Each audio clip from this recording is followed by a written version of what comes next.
Yung ating Yap AI na kung saan yung credit natin ay umaabot na ng 38,000. Hello everyone and welcome to Erlin's Vlog. So may nagtanong kasi sa akin kung paano nga ba gawin si Yap AI, kung paano ma-unlock ang kanyang credit para makakapag-cash out. So ngayon ay tuturo ko sa inyo kung paano mag-sign in dito kay Yap AI. Una, punta kayo sa inyong Google and search Yap AI. So ito po yung AI na kung saan ay pwede kang kumita ng pera, pero limited lang po kasi siya dito.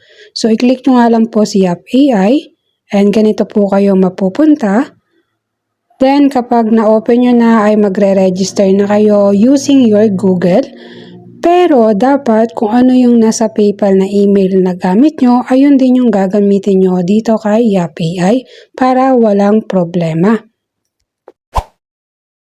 So once na nakalagin ka na, ganito ang iyong makikita sa iyong dashboard.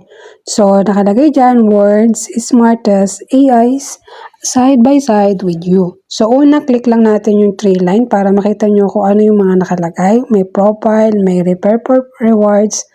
And dito kapag nag-sign in ka, ay magkakaroon ka ng 5,000 automatic na credit.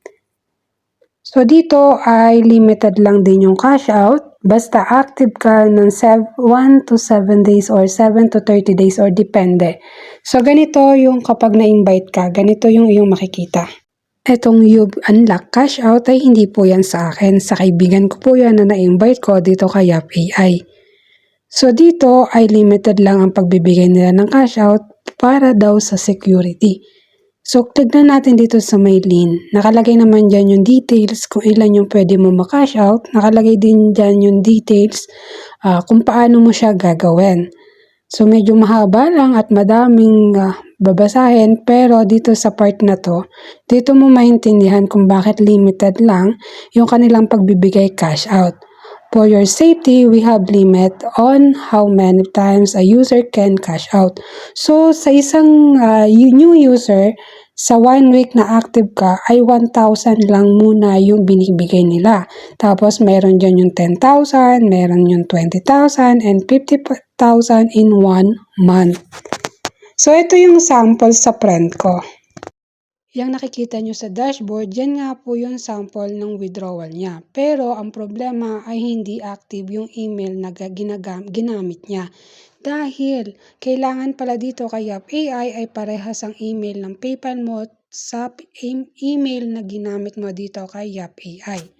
So back tayo dito sa ating Yap AI. So nandyan naman lahat ng details na pwede nyo siyang pag-aralan. At ganito lang naman din yung gagawin mo. Kausapin mo lang siya daily at pipili ka lang sa dalawa na binigay niyang paliwanag sa'yo kung ano yung nagustuhan mo. So basahin mo lang siya tapos pag-aralan mo kung ano yung best answer na ibinigay niya para sa'yo. So example lang itong nakikita nyo sa dashboard ko. So yan, scroll lang natin, tapos check natin yung nasa kabila, ay parehas lang din naman yung nagbigay ng paliwanag.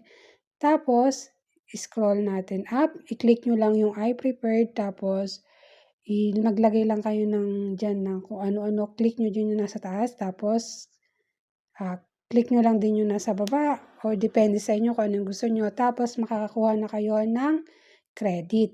So yung credit, yun yung naiipon na pwede mo siyang i-cash out.